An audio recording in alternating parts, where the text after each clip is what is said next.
कार्यक्रम का शुभारंभ करने से पहले मैं माननीय प्रधानमंत्री जी से विनम्र निवेदन करती हूँ कि कृपया सर्वप्रथम लोकनायक श्री जयप्रकाश नारायण जी को श्रद्धांजलि अर्पित कर कार्यक्रम का शुभारंभ करें।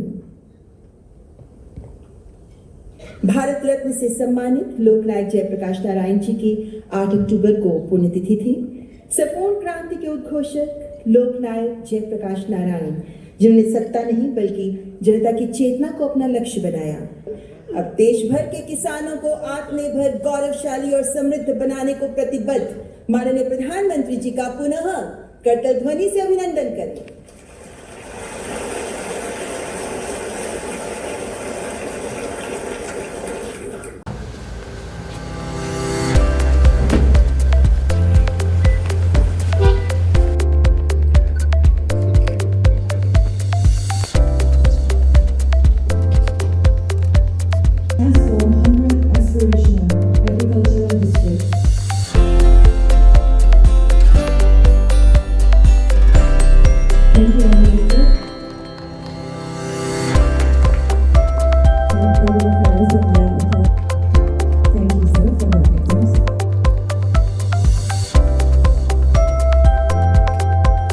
नरेंद्र मोदी जी का संकल्प है बीज से बाजार तक किसानों की पहुंच बढ़ाना।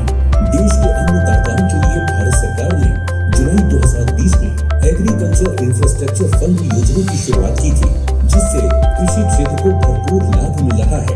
इस आधुनिक इंफ्रास्ट्रक्चर से कृषि आधारित उद्योग लगाने में एक बहुत बड़ा बदलाव आएगा और बहुत बड़ी गति आएगी।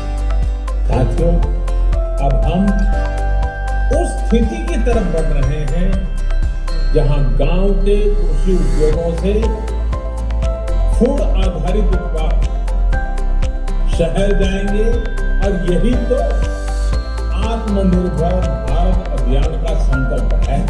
एग्री इंफ्रा फंड योजना के माध्यम से केंद्र सरकार किसानों को फसल उपरांत बुनियादी ढांचे और सामुदायिक कृषि संपत्तियों के विकास के लिए आर्थिक सहायता प्रदान कर रही है। जोड़ने और भारतीय कृषि को उन्नत बनाने के लिए डिजिटल कृषि मिशन की शुरुआत की गई है, जिसका अहम हिस्सा है एग्री स्टैक। एग्री स्टैक का उद्देश्य एक डिजिटल पब्लिक इंफ्रास्ट्रक्चर के रूप में कार्य करना है, जो डेटा मानकीकरण और ओपन एपीआई के माध्यम से डेटा साझाकरण में इंटरऑपरेबिलिटी को सक्षम बनाते हुए किसानों को उनकी आवश्यकताओं के अनुसार सेवाएं प्रदान कर रहा है। ये कृषि प्रक्रियाओं की दक्षता को बढ़ाने, सेवा वितरण तंत्र को तेज करने और भारत में कृषि के सतत विकास को प्रोत्साहित करने के साथ साथ पूरी प्रक्रिया को पारदर्शी बनाने पर केंद्रित है। आज प्रधानमंत्री नरेंद्र मोदी जी के नेतृत्व में महिलाओं की शक्ति को नई पहचान मिली है। कृषि के क्षेत्र में महिलाओं की भागीदारी बढ़ाने के लिए कई योजनाएं कार्यान्वित की गई हैं, जिनसे ये महिलाएं आत्मनिर्भर बन रही हैं और आर्थिक रूप से सशक्त हो रही हैं। महिला विकास सशक्तिकरण योजना हो या कृषि विज्ञान केंद्रों से मिला प्रशिक्षण, इन योजनाओं में को मिल रहा है। अभी जो ये नया मॉडल आज ऑनरेबल पीएम साहब जब लॉन्च करेंगे, ये बेसिकली बहुत इफेक्टिव एक मॉडल होगा। डिस्ट्रिक्ट लेवल में कमेटी गठन किया जाएगा, स्टेट लेवल में चीफ सेक्रेटरी के अंतर्गत में और ministry government of India level में। तो इसमें आप लोग देखा होगा कि भारत सरकार और राज्य सरकार का जो बहुत सारा स्कीम्स है, थोड़ी देर पहले हमारा चीफ सेक्रेटरी साहब ने भी बताया कि क्या क्या स्कीम्स इसमें इंटीग्रेट होंगे। So convergence is the best model. मैं हमेशा बोलते रहता हूँ कि 1+1=2, ये फॉर्मूला जो है पुराना हो गया। कन्वर्जेंस मॉडल में 1+1=11। So this is the platform PM धन धनैया कृषि योजना, जिसका माध्यम से हमारा कृषि सेक्टर में, फार्मिंग सेक्टर में 1+1=11 अभी होने वाला है। बहुत सारा स्कीम्स का एक साथ कन्वर्जेंस होगा। जितना सारा डिपार्टमेंट है एक ही बैनर में बैठ के प्रॉब्लम को आइडेंटिफाई करेगा, उसको सॉल्यूशंस ढूंढेगा।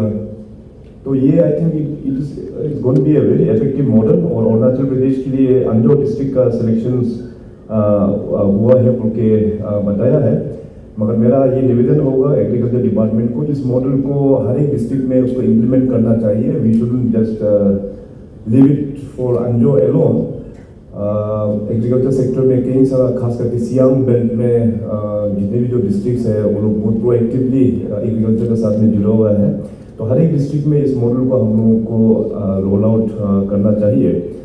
ऑनरेबल पीएम साहब को जो सपना है कि विकसित भारत बाय 2047, इसमें हमारा जो primary economy agriculture and allied sector है, it will play a very vital role.